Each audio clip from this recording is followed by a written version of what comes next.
नमस्कार, मेरा नाम ऋतुंजय शर्मा। मैं विजयदशमी के उपलक्ष्य में आप लोगों के समक्ष उपस्थित हुआ हूँ कुछ 2-4 बातें आप लोगों से बताने के लिए।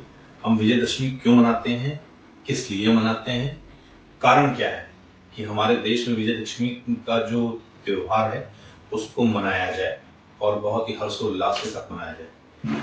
उसको मनाने के क्या-क्या कारण हैं, उसको जानने के लिए पहले ये जानना पड़ेगा कि विजयदशमी का त्योहार किनके स्वरूप में मनाया जाता है।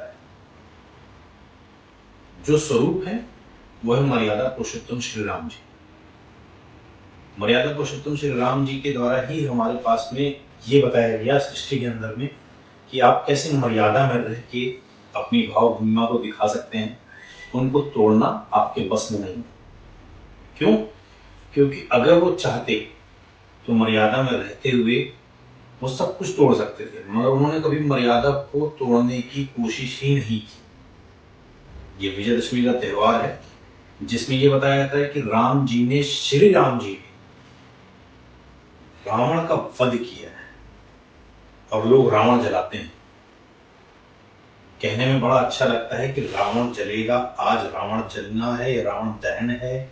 हर जगह पे अलग अलग जगह पे अलग अलग बातें हैं, मगर कभी किसी ने ये जानने की कोशिश की है कि प्रभु श्री राम जब लंका में जाके रावण का वध किया उन्होंने, तो उस समय क्या वाकई में ऐसा रहा होगा कि जो इंसान मर्यादा के अंदर में रह के अपनी सारी बातें पुष्टि करके कर रहा है, वो किसी एक इंसान के अकस्मात उसके द्वारा मृत्यु होने पर क्या हर्षोल्लास मनाएगा? जी नहीं, बिल्कुल नहीं। उसका रीजन बस एक है कि मर्यादा पुरुषोत्तम श्री राम जी ने जिस समय रावण का वध किया है, तो रावण का वध करने के लिए उनको भी बहुत सारी ऐसी भावनाओं से गुजरना पड़ा है, चाहे तो उस मर्यादा को उसी वक्त अपनी समाप्त करके अपनी सीमा रेखा पार कर सकते थे, मगर युद्ध को युद्ध के निर्णायक मोड़ तक लाकर उन्होंने रावण का वध किया। रावण कौन था? रावण एक प्रख्यात पंडित था, ब्राह्मण था, जिसको सृष्टि में 3 युगों को ज्ञान था। उसके पिछले जन्म में क्या था, उसके पिछले जन्म में क्या था और उसके आगे आने वाले भविष्य में क्या है।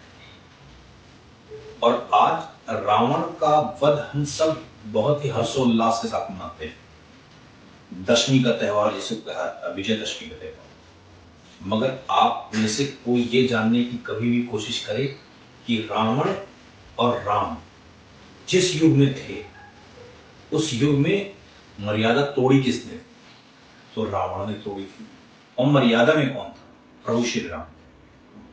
तो आप जब तक अपनी मर्यादा में हैं और आप बिल्कुल सही तरीके से चल रहे हैं, यकीन मानिएगा कहीं ना कहीं प्रभु श्री राम आपके साथ हैं और आपको बता रहे हैं कि एक दिन एक निर्णायक मोड़ आएगा जब आपको भी किसी हनुमान जी के द्वारा आपका भी एक बहुत ही अच्छा संगोष्ठी बैठेगी, अच्छी मित्रता होगी। कोई ना कोई एक हनुमान जी जरूर होंगे आपके जीवन के अंदर में जो आपको उस मुकाम तक लेके जाएंगे। रामायण 3 पात्र बहुत ज्यादा ही मेन है, जिसमें प्रभु श्री राम सब परिवार है।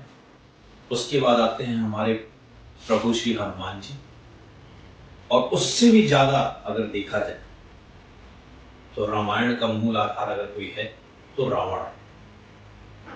रावण जैसा होने के लिए भी ना, व्यभिचारी रावण को कहते हैं, मगर रावण कितना भी व्यभिचारी था ना, वो भगवान भोलेनाथ का बहुत बड़ा उपासक था, बहुत बड़ा उपासक।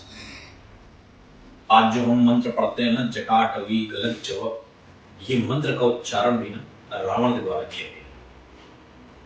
हम और आप इस बात को समझेंगे ना तो रावण को समझ पाएंगे, प्रभु श्री राम को समझ पाएंगे। और हमें आपको इसको समझने के लिए ना थोड़ा सा ध्यान देना होगा अपनी इस बात पे कि जब जब भी आप मर्यादा के बाहर जाएंगे तब तब मनुष्य रूप में प्रभु श्री राम आएंगे। आशा करता हूं आप में एक राम छुपा है और एक रावण भी छुपा है। रावण को ना लाके आप राम जी को बाहर लाएं ताकि जीवन आपका बहुत ही सरल और सुगम हो। और इस विजयदशमी के उपलक्ष्य में हम और आप अगर चाहें तो इसको बहुत ही हर्षोल्लास के साथ मना सकते हैं। सिर्फ एक कार्य करके अपने अंदर के रावण को, जैसा मैंने पहले भी कहा, हमारे अंदर राम भी है, हमारे अंदर रावण भी है। रावण हमारा अहंकार है, राम हमारा मर्यादा है। अगर हम अपने अंदर के रावण को मार के, अपने अहंकार को गिरा के, अगर हम विजयदशमी के त्योहार में सबसे अच्छा पर्व हर्षोल्लास के साथ मनाते हैं तो अपने अंदर के रावण को मारना, तभी हमारे अंदर एक मर्यादा जागृत होगी, तभी हम इस विजयदशमी का त्योहार को समझ पाएंगे। मेरी बात इसी बात के साथ समाप्त होती है और आप सबसे अनुरोध करता हूं मेरे चैनल को जितना हो सब्सक्राइब करें। विजयदशमी का त्योहार आप सबको बहुत ही मुबारक। धन्यवाद।